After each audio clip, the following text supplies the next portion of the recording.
Bueno, buenas tardes. En esta ocasión vamos a hablar sobre hígado graso agudo del embarazo. Esto está en el contexto de la gestación y enfermedad hepática del Hospital San Vicente Fundación y la Universidad de Antioquia.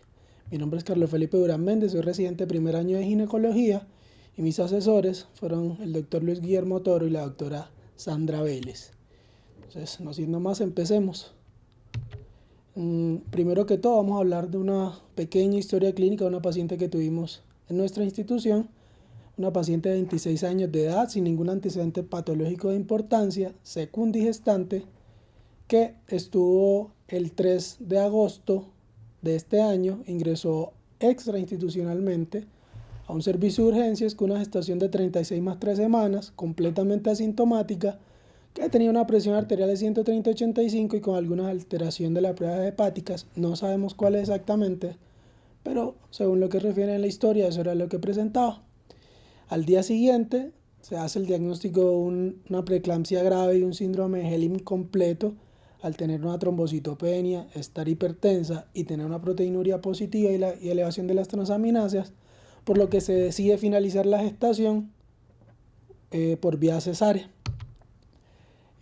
Ya en el día 15, o sea, al día siguiente de la cesárea, se encuentra que la paciente estaba presentando sangrado por la herida quirúrgica que rápidamente la hizo presentar anemia. Inicialmente tenía una hemoglobina de 11 y terminó en 8,1.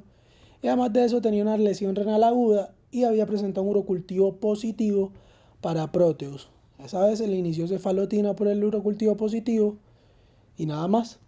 Al día siguiente se le hizo una tomografía abdominal a esta paciente.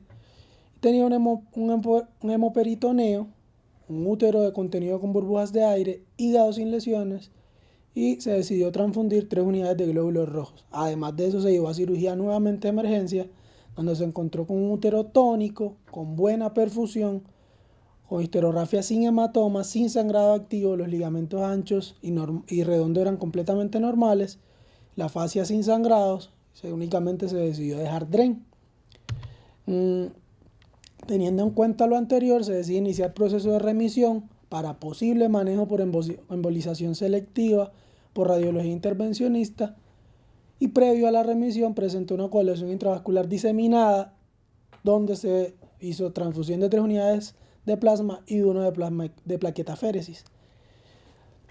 Llegó a nuestro hospital el 16 de agosto con una presión de 136/86, una frecuencia cardíaca de 96, saturando adecuadamente con una FIO2 al 28% porque tenía cánula, un Glasgow de 15 pero en malas condiciones generales según dice la historia clínica.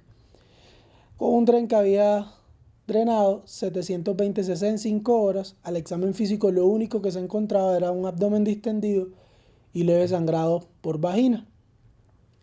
En nuestra institución la enfocamos inicialmente como un hígado graso agudo del embarazo versus una microangiopatía trombótica. Se decidió aumentar la escala antibiótica a piperacilina tazobactam y se comentó en UCI. Recordemos que esos antibióticos eran más que todo por el Proteus que tenía positivo en el urocultivo. Ya en UCI esta paciente tenía unas plaquetas en 86.000, unos leucos en 18.000, nitrófilo de 74%, una acidosis metabólica. Además llamaba la atención, esto es muy importante, que tenía hipoglicemias a pesar de que estaba con flujo metabólico intravenoso. 17 de ese mismo mes, un CUMS directo negativo, por lo que se descartó completamente un proceso hemolítico autoinmune y continúa con DREN activo, pero con cifras de hemoglobina normales, estables para ese momento.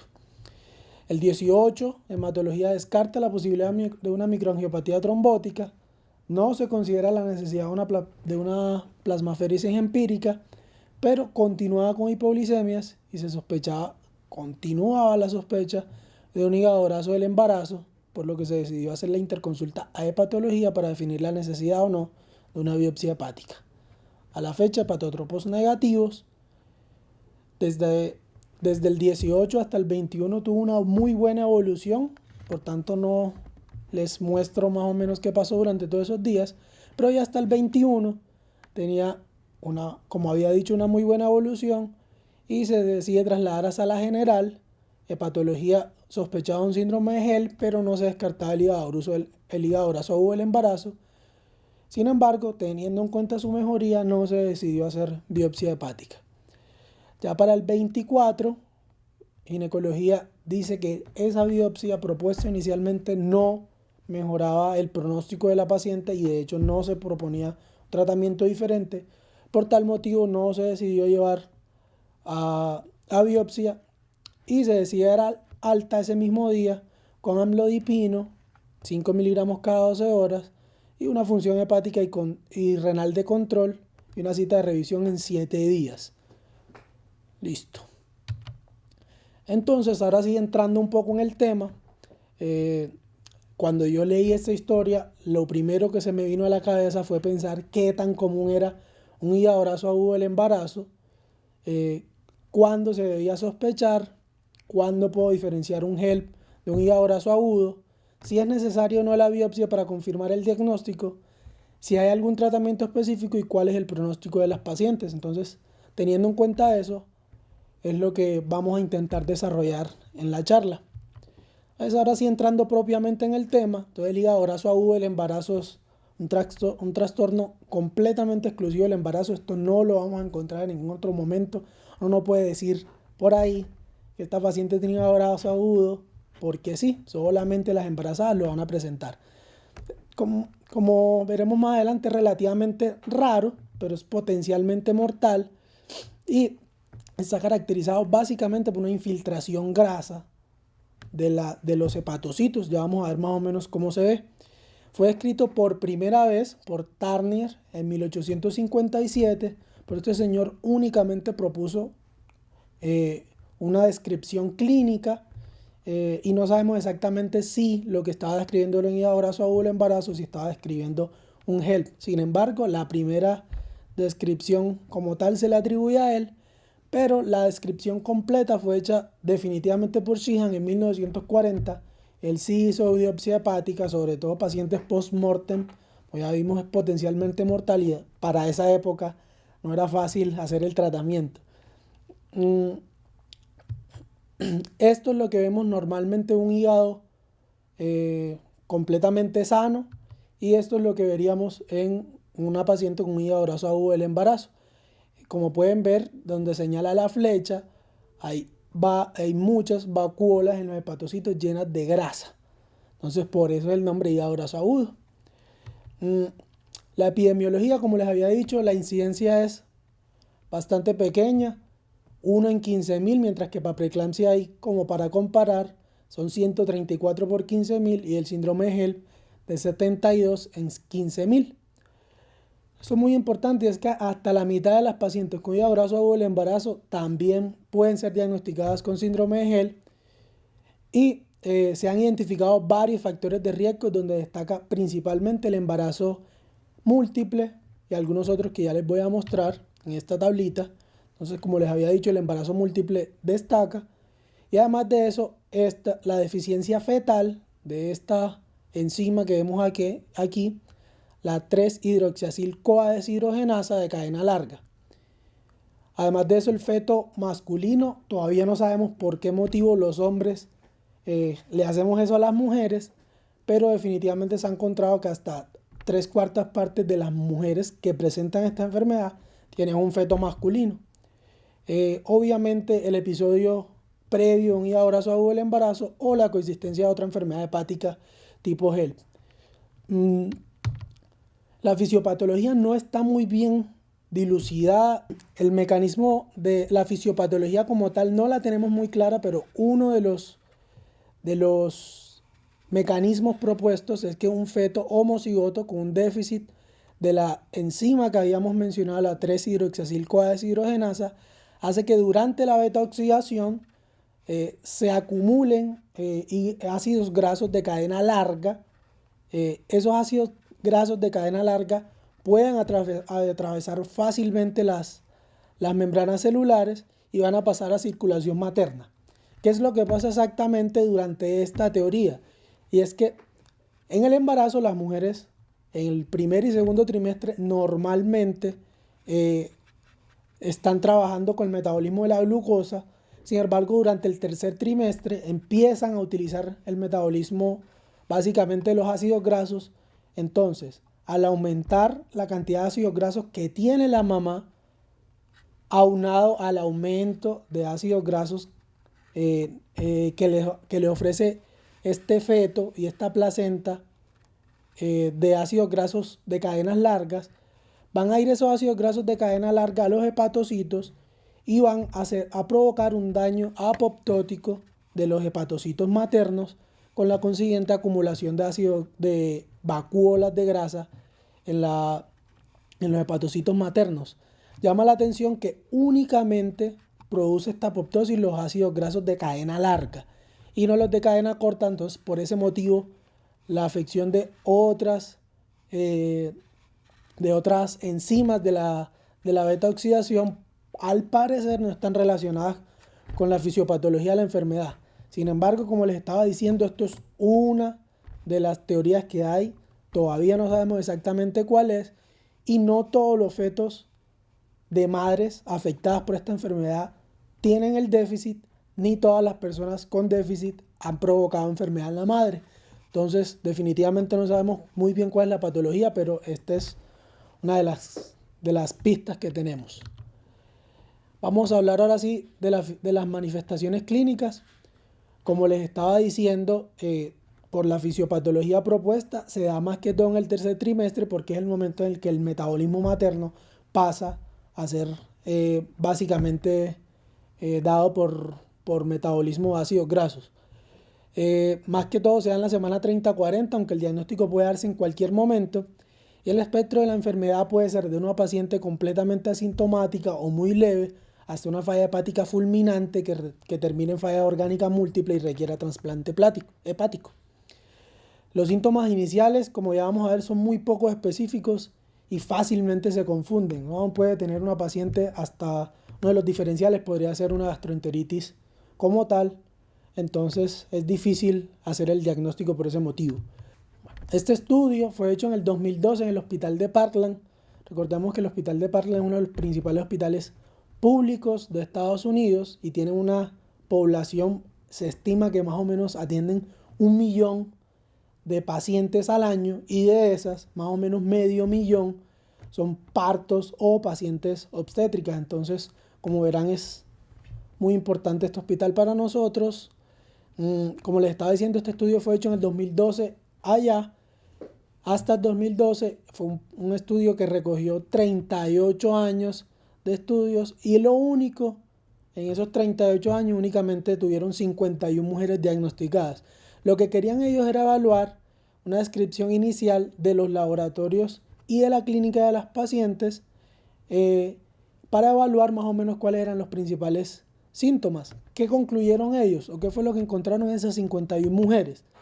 Que más o menos el 50-60% tenían náuseas y vómitos, la misma cantidad tenían trastorno hipertensivo, el dolor abdominal era en la mitad de los casos, y la ictericia y la encefalopatía eran menores. Como vemos, aquí no se ve la hipoglicemia. Sin embargo, por el estudio lo que encontraron fue que las pacientes que tenían hipoglicemia, al parecer, era un hallazgo más específico de la enfermedad. En cuanto al diagnóstico, el diagnóstico anteriormente era básicamente por biopsia hepática. En el 2012 se propusieron los criterios de Swansea. Fue este señor, Chan, que en Swansea hizo este estudio, que lo que estaba era evaluando pacientes con disfunción hepática. Sin embargo, él no tenía la forma de lograr hacer un diagnóstico clínico del hígado graso agudo del embarazo. Y como era un estudio retrospectivo, él no podía evaluar exactamente quiénes tenían biopsia y quién no. Entonces el señor lo que hizo fue proponer unos criterios diagnósticos, que fueron estos diagnósticos que a la fecha utilizamos, se llaman criterios de Swansea. Lo que dicen es que si tienen más de 6 características que ya vamos a mostrar, en ausencia de otra explicación, puede ser consistente con el diagnóstico de hígado graso agudo del embarazo. Entonces aquí les muestro, estos son los criterios. Es imposible aprendérselos de memoria. Lo más fácil sería tener una tablita por ahí en el celular y evaluar una paciente con sospecha tener eso. Ellos son estos, no los voy a mencionar todos. Y aquí con estas flechitas podemos ver lo que presentaba nuestra paciente que comentamos al principio de la charla. Entonces, hasta ahora tenía únicamente 4. Entonces, por ahora no podemos hacer el diagnóstico de hígado graso agudo del embarazo en esta paciente. Estos criterios han sido muy criticados porque, como les estaba diciendo, él se los sacó prácticamente de la chistera. Entonces, en el 2005 al 2006, en Reino Unido intentaron evaluar a ver si estos criterios de Swansea podrían ser aplicados, y lo que hicieron con este estudio fue validar y avalar que en Reino Unido se utilizaran estos criterios para hacer el diagnóstico de hígado graso agudo del embarazo, teniendo en cuenta que con esto se puede evitar la biopsia hepática y hacer el diagnóstico clínico. Son muy criticados dado que, como les estaba diciendo, fueron hechos solamente por observación del Señor, y además de eso porque los criterios que incluyen son básicamente mujeres no embarazadas. Entonces, como verán, los LEC con más de 11.000 los puede tener una mujer en un posparto muy fácilmente. Además de eso, en Hungría también evaluaron la precisión de estos criterios diagnósticos. También en el 2006 en Hungría hicieron este estudio para evaluar la precisión de los criterios de Swansea para evaluar si eran consistentes la positividad de esos criterios con una esteatosis hepática. Son muy poquitas pacientes, son 134 pacientes, desde el 98 hasta el 2006, sin embargo es lo que tenemos a la fecha.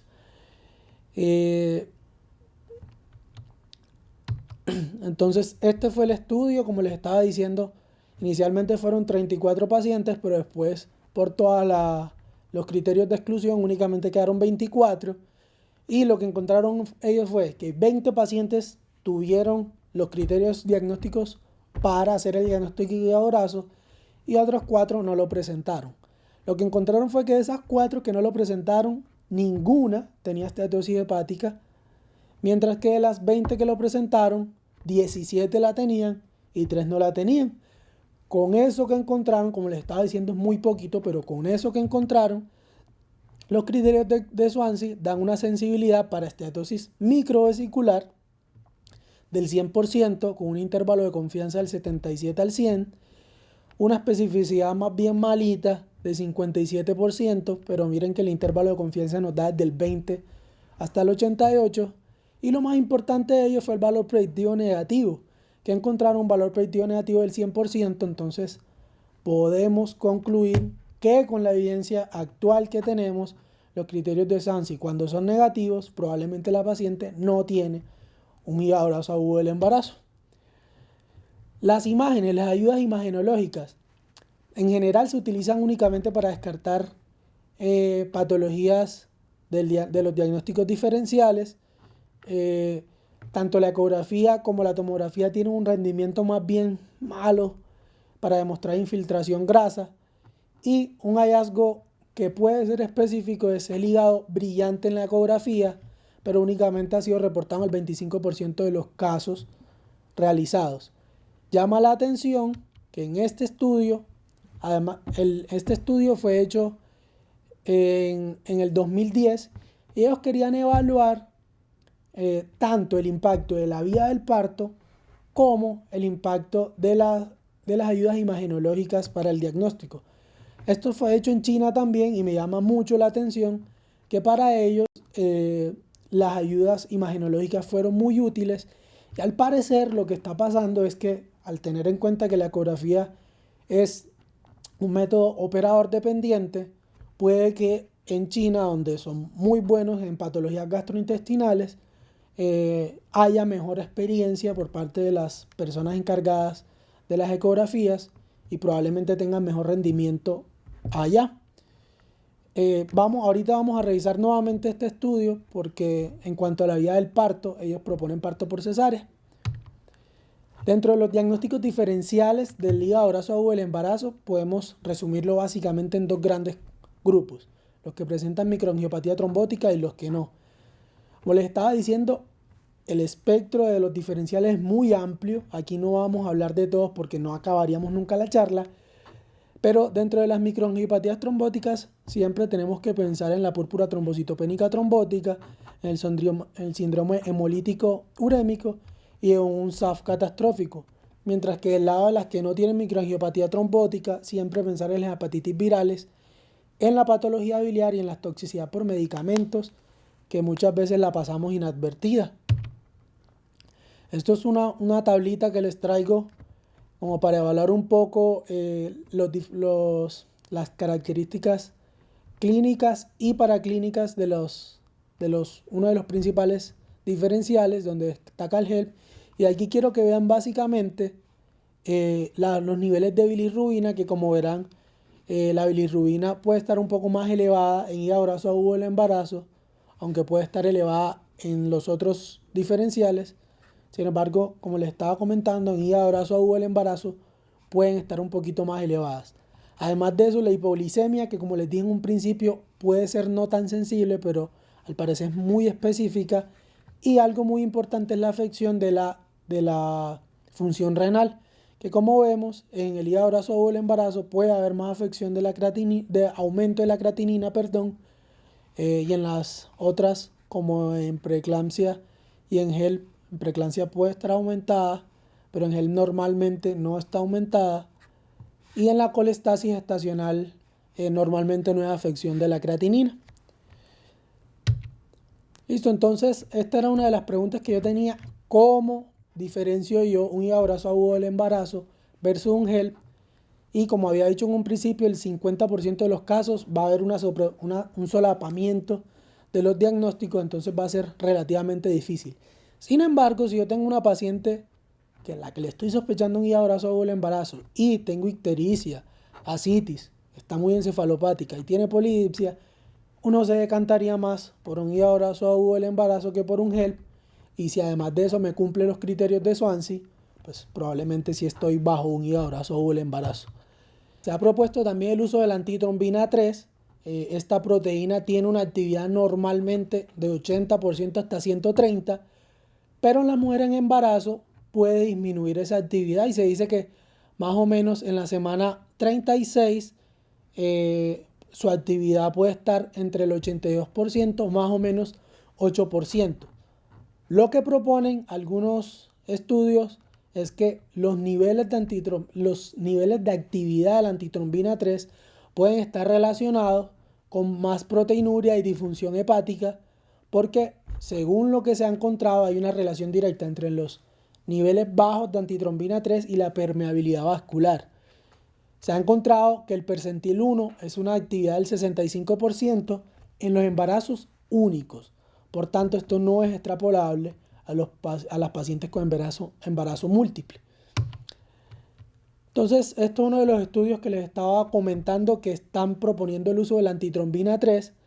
El principal problema que yo le encuentro a lo que proponen ellos es que lo que dicen: si yo tengo una paciente que tiene niveles bajos de antitrombina 3, yo puedo estar en el contexto de un HELP o un hígado graso agudo del embarazo.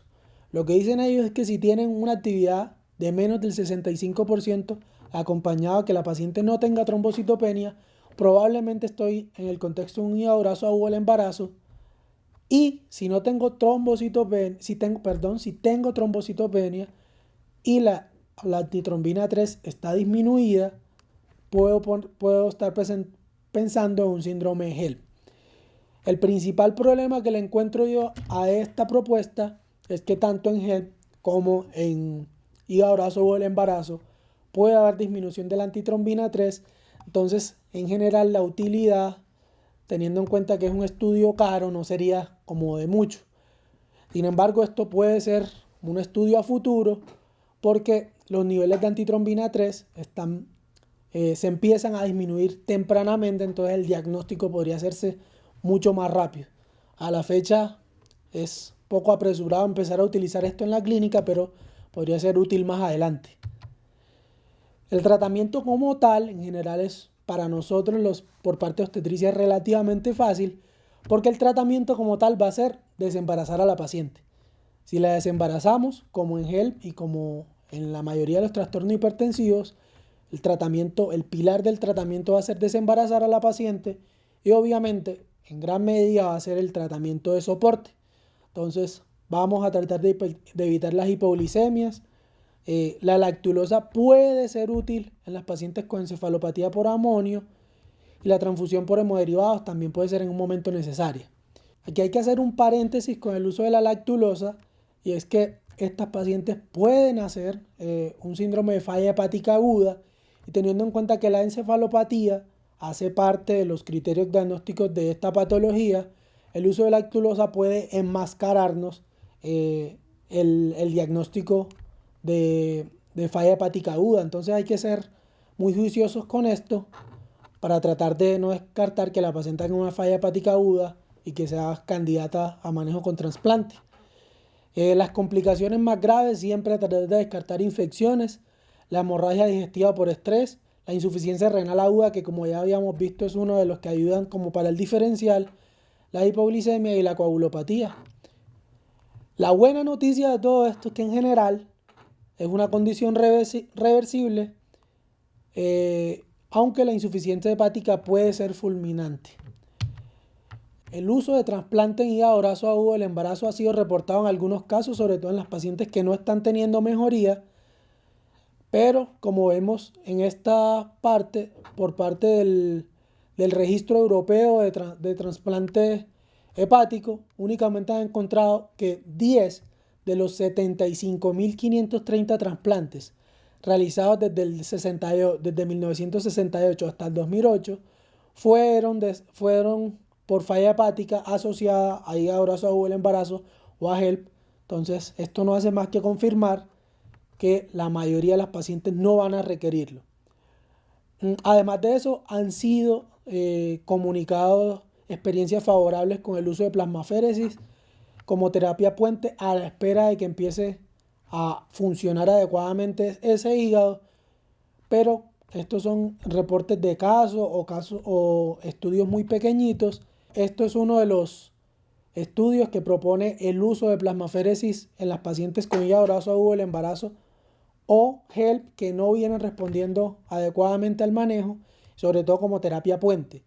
Lo que hicieron ellos fue en el 2012 agarrar 30 pacientes y le hacían plasmaféresis una vez al día por 1 a 3 días. Según lo que refirieron ellos, tuvieron una buena experiencia, sin embargo, es una corte muy pequeñita y a la fecha no tenemos como recomendación todavía el uso de plasmaféresis para este tipo de pacientes. La vía del parto, esto era lo que les había dicho anteriormente. La mayoría de los estudios proponen la vía del parto por cesárea, básicamente porque lo que queremos es terminar la gestación rápidamente para iniciar el tratamiento de soporte de la mamá.